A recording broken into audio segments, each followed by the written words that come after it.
everyone, this is Kathleen with Be Again Books, and I'm back with another question today.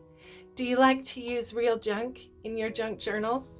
What if I told you that you could take your plastic packaging trash and recycle it to make a useful tool to decorate your junk journals? Would you like to learn how?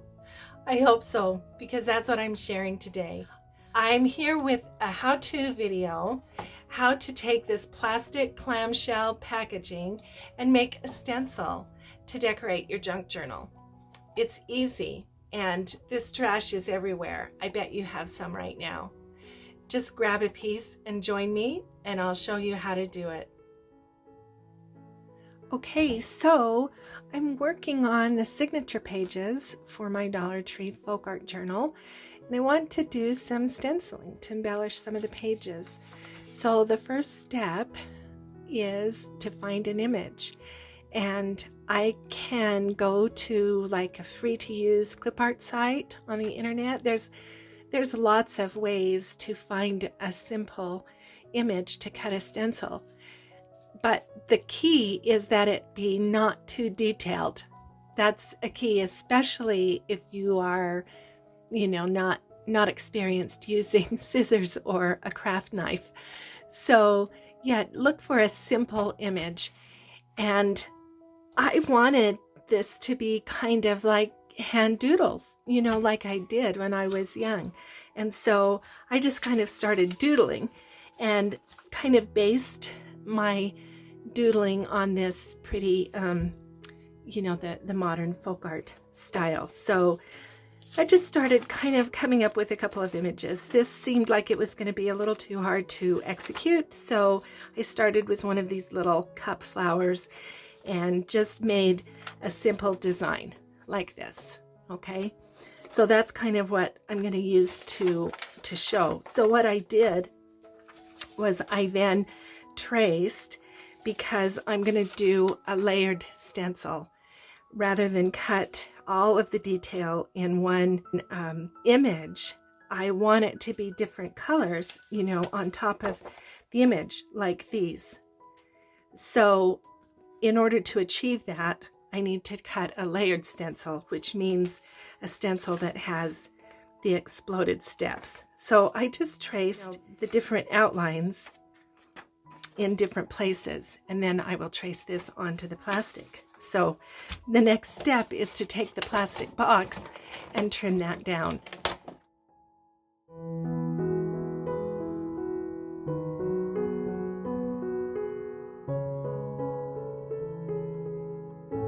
Okay, so now we have our piece of plastic, and it will be easier to cut if you have plastic that is thinner.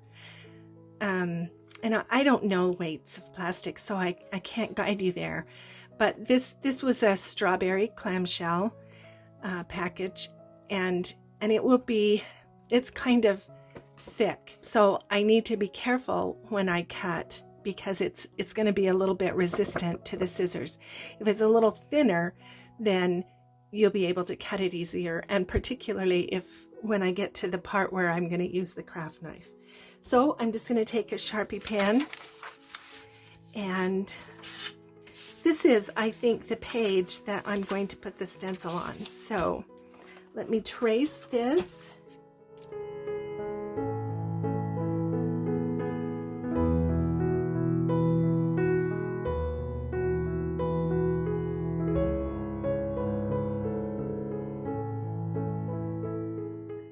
You want to leave enough of a margin so that you're not, painting off the stencil.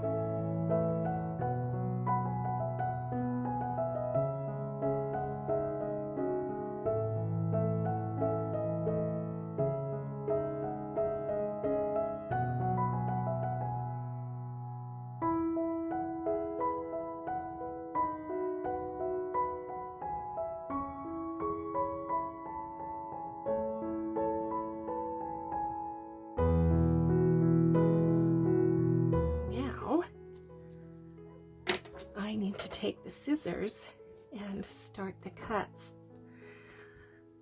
Okay, I'm going to show you how the best way is to start by making a hole. And you can do that any number of ways. You can even take a hole punch and just go inside anywhere in the middle and make that hole. I'm going to show you, you just have to kind of be careful, and you punch that first hole. That kind of allows you to start the cut. And then you come in, and from that hole you cut to an edge. And on this side the same way. And then maybe even a couple of cuts in from that initial hole. That's just going to allow you to make a smooth cut around that shape. Sometimes it really is easier to just use the craft knife, but I want to show you that you can use scissors because a lot of people have a hard time using the craft knife.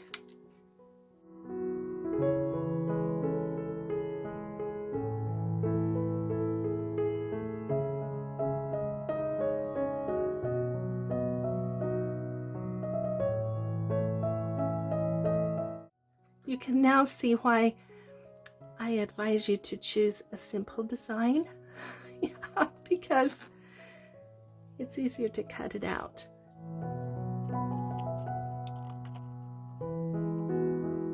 Okay, so there's the cup of the flower.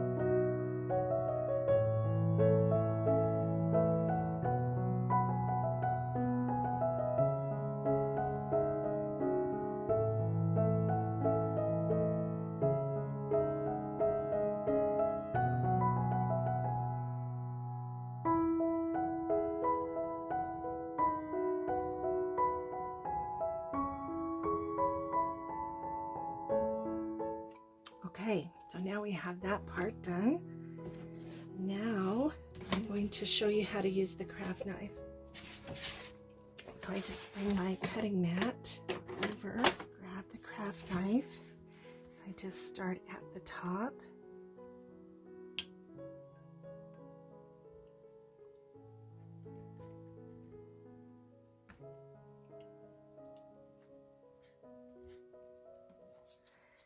And often it's easier to move the plastic than to move the knife.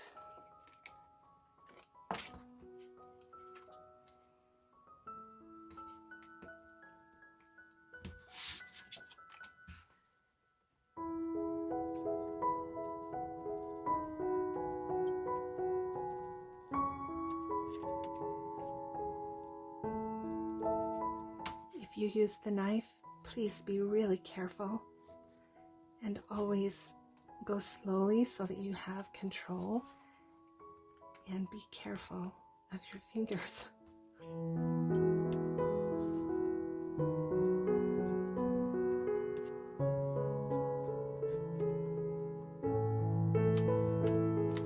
Okay, so sometimes this is a simple process, but sometimes it's not as easy as it looks, if you know what I mean. It sometimes takes some practice. But the other thing is, you just want to get the shape, and as everything with mixed media and handmade can be somewhat random, and so you just need to be happy. Okay, now let me show you how this works and how cute it's going to be. So let me show you now how this works as a layered stencil. One thing that I want to remember to do, let me get a baby wipe out. I just want to make sure that none of that Sharpie ink is going to come off. And it looks like it's not. I don't want that to rub off when I stencil. So let me just make sure of that. And now I need a dry towel to just make sure that it's dried off. Okay, so as is my habit, I want to put a little bit of background. So I'm going to kind of judge where I want this to be, and I'm going to take some chalk and make a background,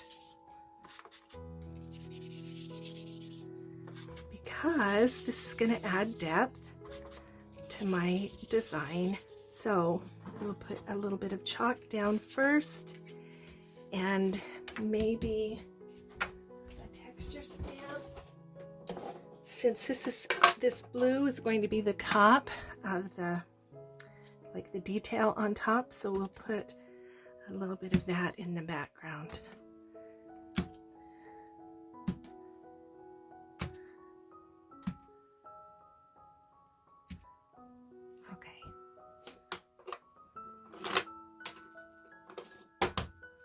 Okay, now I'm ready to stencil.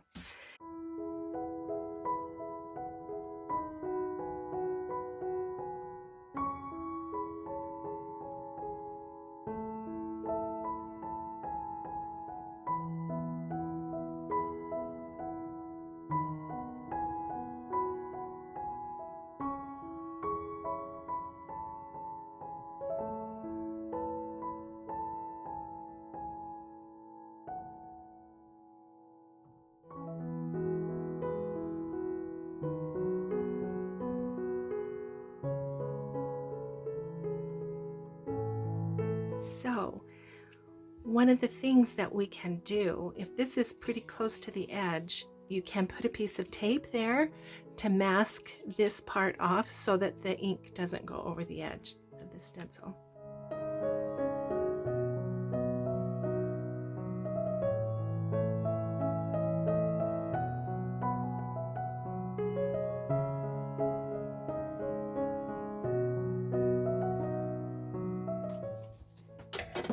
Okay, now that's dried. So now the next thing we're going to do is create the bell.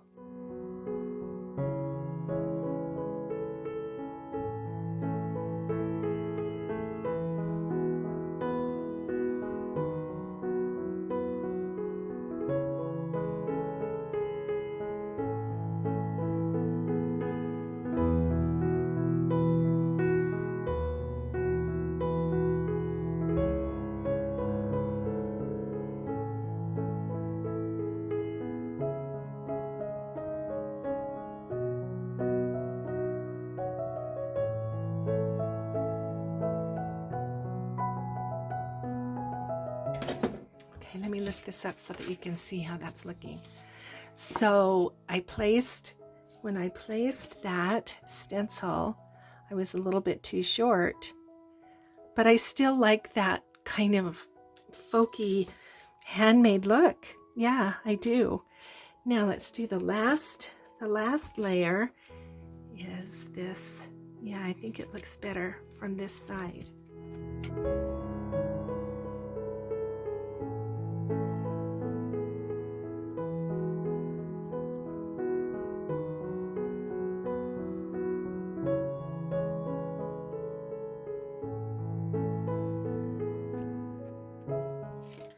There we go. Now you can see why cutting the stencil in layers works really well when you're going to do different colors and build up the colors like that, because then when I did this layered part, this blue part, then I didn't have to worry about spilling over into the other parts, because the plastic just naturally masks that.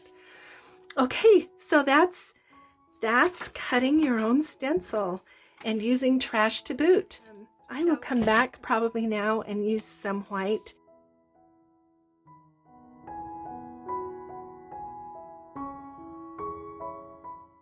creates a little more interest, and I'll probably put some dots and maybe even add some other doodles. But yeah, I like the way that's turned out. Thanks so much for spending time with me, and I really hope this is helpful. I'll see you again.